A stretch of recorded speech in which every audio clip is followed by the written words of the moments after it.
I worked the nights as a CCTV operator for a private security company. Graveyard shift, 12 monitors, warehouses, parking garages, empty office buildings. Nothing exciting ever happened. Mostly shadows, rats, the occasional drunk. Until one night, a new camera appeared. It was labeled Cam 12A. That was strange, because we only had 12 cameras, and none of them were supposed to be residential. I assumed it was a system error, but when I looked up at the screen, my stomach dropped. The camera was pointed at a small living room. My living room, same couch, same chipped coffee table, same crooked picture frame I kept meaning to straighten. I laughed at first, thought someone was messing with me. Then I noticed something worse. The timestamp was live. This wasn't a recording. This was now. I leaned closer to the screen, heart starting to pound. The camera angle was high, corner mounted, like a security camera. I didn't own a security camera. I checked my apartment earlier that evening. Nothing was there.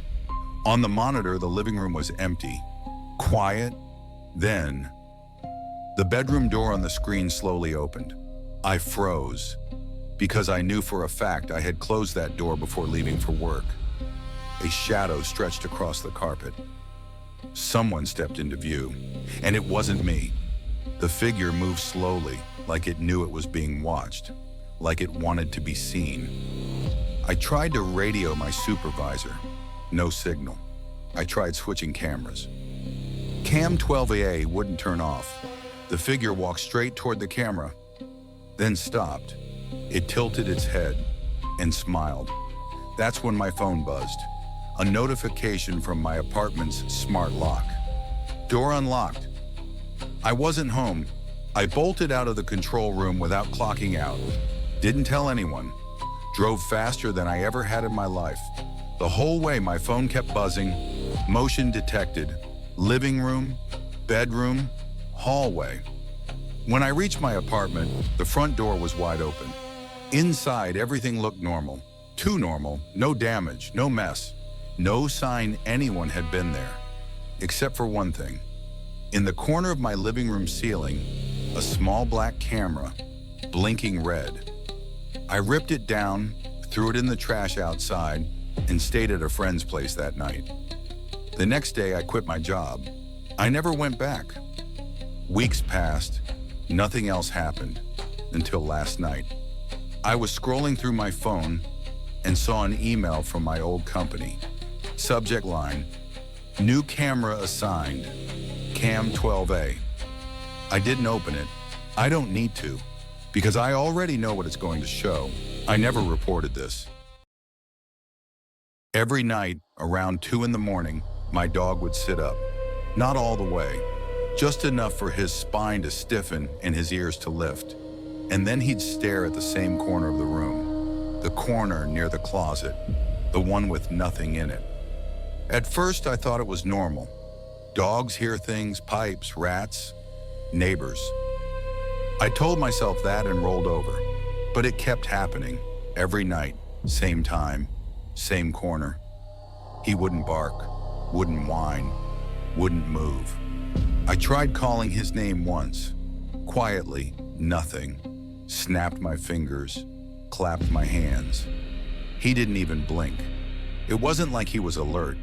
It was like he was focused, like he was watching something he recognized. On the 5th night, I got out of bed. I stood between him and the corner and waved my hand. His eyes didn't follow me. They stayed locked behind me. That's when I felt stupid for being scared of a shadowed wall in my own bedroom. So I went back to bed. The next night, he growled. Low, slow, careful. Not the kind of growl he made at strangers. This one sounded controlled, like he didn't want whatever he was watching to know he was afraid. I whispered his name. Still nothing. That's when I noticed something worse. His eyes weren't fixed on the corner anymore. They were moving, tracking, slowly, across the wall, across the dresser, down toward the floor, toward my bed. My chest went tight, I pulled the blanket up without thinking, like that could help.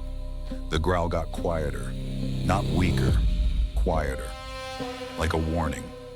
I stared at the corner trying to see what he saw. There was nothing. No shadow, no movement, no sound. But my dog's eyes kept following it. When his gaze reached the edge of the mattress, he froze. His growl stopped, his tail tugged. And then he did something he'd never done before. He backed away from my bed, slowly, like he didn't want to turn his back on whatever was there. I couldn't breathe. I whispered, "What is it?" That's when the mattress dipped, just slightly, like someone had pressed a hand into it. My dog whimpered and ran from the room, left me alone. The dip moved, closer to my legs. I couldn't see anything, but I could feel the weight shift. And then, right next to my ear, I heard breathing, not mine, not my dog's. Slow, patient, like it had been waiting for me to notice. Then I realized something. My dog wasn't watching it. He was watching me. The mall sounded different after closing. Not quiet, empty. Every noise had room to echo. My footsteps, the buzz of the lights, the distant hum of escalators cooling down. I worked security, overnight shift. Same route every night, same stores, same locked gates. At least that's what I thought. Around midnight, I heard footsteps. Not behind me, not ahead, somewhere, parallel. Like someone was walking the corridor next to mine, just out of sight. I stopped. The footsteps stopped. I laughed it off and kept moving. That's when I noticed the store lights. One of them was on. A small clothing shop that should have been dark. Gate half lowered. Lights glowing like it was still open for business. I checked the log. That store was closed at 9. I lifted the gate. The inside was untouched. No customers, no staff, no mess. But the mirrors at the back of the store were fogged, like someone had been standing there breathing. I radioed it in. Static answered. That's when the mall music started. The soft instrumental playlist they play during shopping hours. Except it wasn't supposed to turn on until morning, and it was playing distorted, slower, warped. I followed the sound toward the food court. Halfway there, I saw movement in a storefront reflection, a figure walking behind me. I spun around, nothing. But when I looked back at the glass, the reflection hadn't turned. It was still walking, toward me. I broke into a jog. The mall felt wrong now, too long, corridors stretching farther than they should. Store signs flickering with names I didn't recognize. Then I heard the announcement system crackle. A voice came through, not robotic, not automated. It said, "The mall is now closed." Pause, then, "Please remain inside." The lights went out. Emergency glow only. I ran for the exit. The doors were locked. That's when I heard footsteps again. This time, right behind me.